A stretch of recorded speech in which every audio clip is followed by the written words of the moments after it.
Olá amigos, eu sou o Jefferson Araújo e esse é mais um vídeo do canal Última Verdade Presente.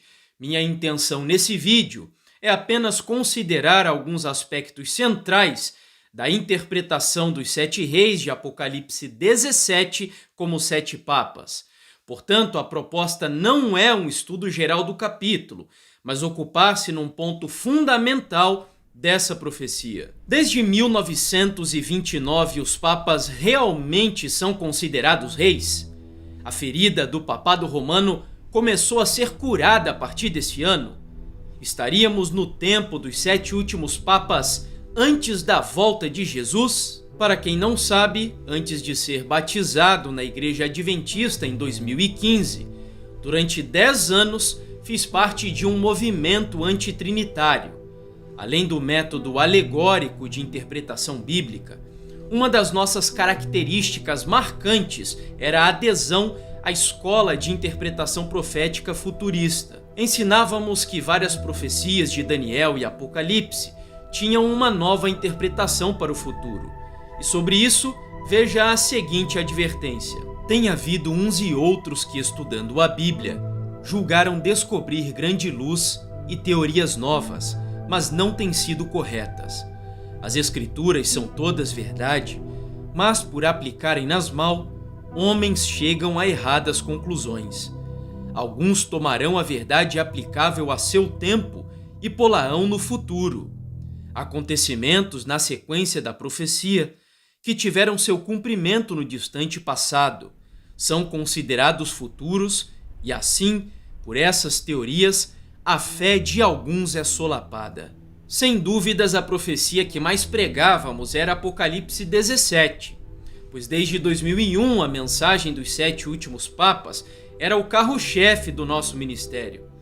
Lembro que imprimimos milhões de folhetos e jornais com o tema, e eu cheguei inclusive a pregá-lo na internet, em várias igrejas evangélicas e até na televisão. O clímax da interpretação era o ano de 1929 e o Tratado de Latrão.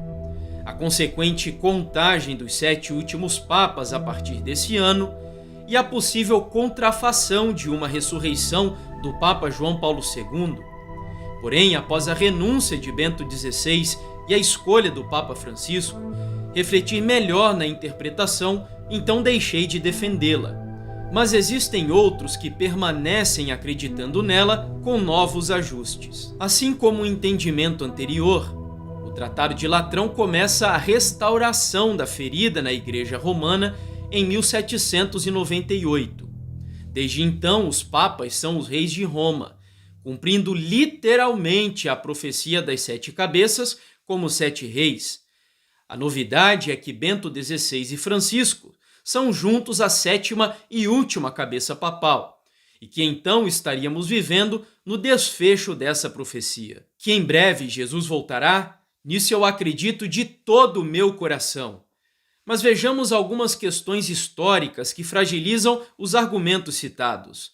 Para isso, seremos pontuais, ressaltando apenas alguns detalhes sobre o papado no longo período da Idade Média. Em 754, desejando expressar sua gratidão pelo apoio do Papa, Pepino, o Breve, deu a ele um território independente na Itália. Agora ele se tornara o cabeça não apenas de uma igreja, mas também de um território, um reino.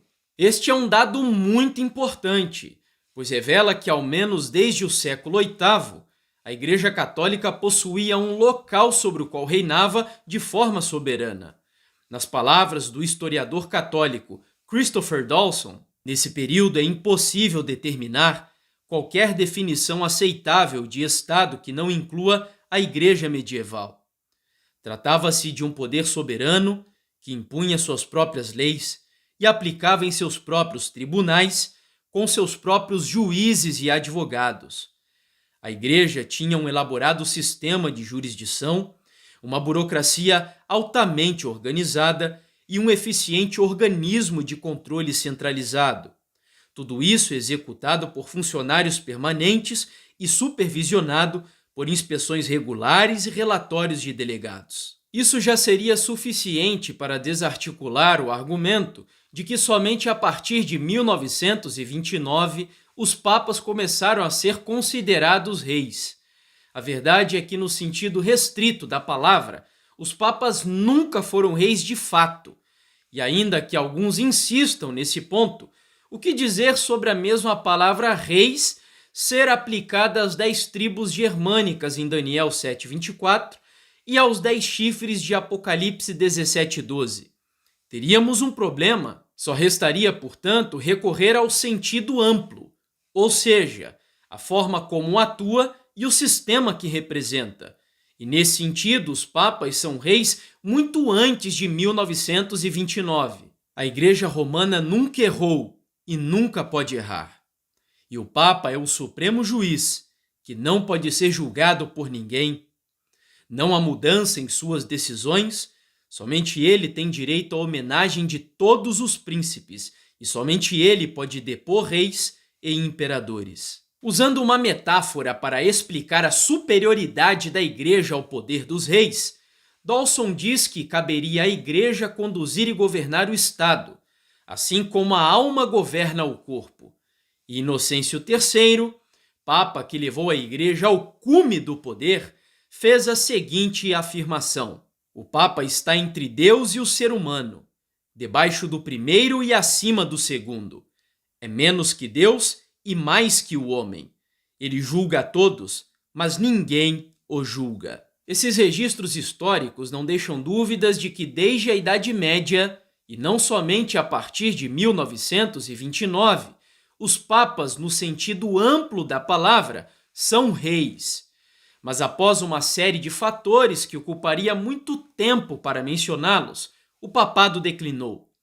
O clímax se deu em 1798, quando o general de Napoleão, Louis Alexandre Berthier, entrou em Roma e levou o Papa Pio VI aprisionado para a França. Nessa época, começou o que o escritor jesuíta Malachi Martin chamou de 200 anos de inatividade, que foram impostos ao papado pelas principais potências seculares do mundo. Era o cumprimento exato do que estava predito no Apocalipse. A besta que sobe do mar, o papado medieval, foi ferido de morte. Essa ferida tinha relação com a perda do poder político e civil, enquanto Carlos Magno, rei dos francos, foi o primeiro a ser coroado pelo Papa em 25 de dezembro de 800. Em 1804, Napoleão Bonaparte, imperador francês, coroou-se a si mesmo na presença de um Papa enfraquecido. Era realmente um momento histórico que estava acontecendo. Se alguém leva para cativeiro vai. Se alguém matar a espada, necessário é que seja morto a espada. Aqui está a perseverança e a fidelidade dos santos. De acordo com Romanos 13, a espada representa o poder civil. E segundo as profecias, a mesma espada que o papado usou para ferir os chamados hereges se voltaria contra ele, o poder secular. Agora preste atenção nas palavras significativas usadas pelo Papa Bonifácio VIII em sua famosa bula Unam Sanctam. Uma espada deve estar sob a outra, e a autoridade temporal deve estar sujeita à potestade espiritual. Por isso, se a potestade terrena se aparta do caminho reto, será julgada pela espiritual. Ou seja, desde 1798, a espada temporal saiu do controle da Igreja Romana. Mas a mesma profecia que antecipou a ferida também fala de sua cura. Então, vi uma de suas cabeças como golpeada de morte, mas a ferida mortal foi curada, e toda a terra se maravilhou, seguindo a besta. Para que isso ocorra, só há um caminho: a espada temporal, a autoridade do papado sobre os poderes civis, precisa voltar às suas mãos, assim como na Idade Média. E isso não aconteceu em 1929 de forma alguma. Mas então, o que aconteceu nesse ano? O Tratado de Latrão, acordo assinado por Mussolini e o cardeal Gaspari, visava solucionar uma controvérsia de 60 anos com o governo italiano sobre os estados papais. O conflito é conhecido como a Questão Romana. Os documentos assinados em 11 de fevereiro de 1929 atestam o seguinte: o reconhecimento total da soberania da Santa Sé no Estado do Vaticano, uma concordata regulando a posição da religião católica no Estado, uma convenção financeira estipulando que o governo italiano daria 7,5 milhões de liras italianas ao Vaticano como compensação pela perda dos estados papais em 1870. Portanto, o que a Igreja Romana de fato recuperou em 1929, preste atenção, foram bens patrimoniais e financeiros, o território e o poder religioso, não obrigatório e não vinculativo. Então ainda não houve a recuperação da espada temporal, da influência civil que a Igreja perdeu em 1798? Não! Como já foi dito em 1929, foi solucionada a Questão Romana de 1870. Meu propósito não é minimizar a importância do acontecimento, mas tampouco podemos supervalorizá-lo a ponto de se tornar um marco para a contagem dos supostos 7 últimos papas. A profecia e a história não apoiam tal afirmação. Concordo com um comentário bíblico adventista ao dizer que um evento significativo ocorreu em 1929.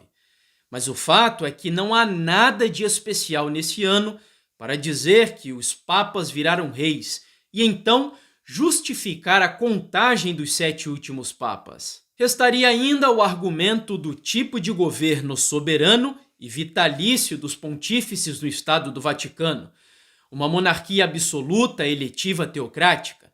Mas a verdade é que essa condição existe desde o Segundo Concílio de Latrão em 1059. Portanto, o Tratado de Latrão de 1929 não transformou os papas em reis no sentido estrito da palavra. Tampouco curou a ferida de 1798. E a condição de rei, no sentido amplo, é algo que se aplica ao papado pelo menos desde 754. Então, interpretar as 7 cabeças da besta de Apocalipse 13 como os 7 últimos papas desde 1929 é um erro muito perigoso. E existem outros ainda nessa interpretação. Para não tornar esse vídeo mais longo do que eu gostaria, vamos encerrar por aqui. E se você deseja que eu grave algo mais sobre esse e outros assuntos, deixe aqui nos comentários. Eu sei que o nosso desejo é saber quão próximo estamos da segunda vinda do Senhor Jesus. E é um dever, é uma obrigação de todo verdadeiro servo de Deus estudar as profecias a fim de entender o tempo que nós estamos vivendo. Mas para fazê-lo, devemos ter responsabilidade, construindo todo o arcabouço de estudo profético sobre uma plataforma segura de interpretação bíblica, respeitando também aquilo que recebemos por parte da orientação profética e o que temos já construído na história da igreja. O meu desejo é que o Senhor te abençoe grandemente, que você continue estudando profundamente as profecias de Daniel e Apocalipse, a fim de entender quão perto estamos do cumprimento desse evento glorioso, a segunda vinda do nosso Salvador. E não esqueça de deixar aqui a sua contribuição, curtindo, compartilhando, comentando e ajudando a divulgar esse vídeo para que outras pessoas tomem conhecimento dessa mensagem. Um grande abraço e que Deus te abençoe.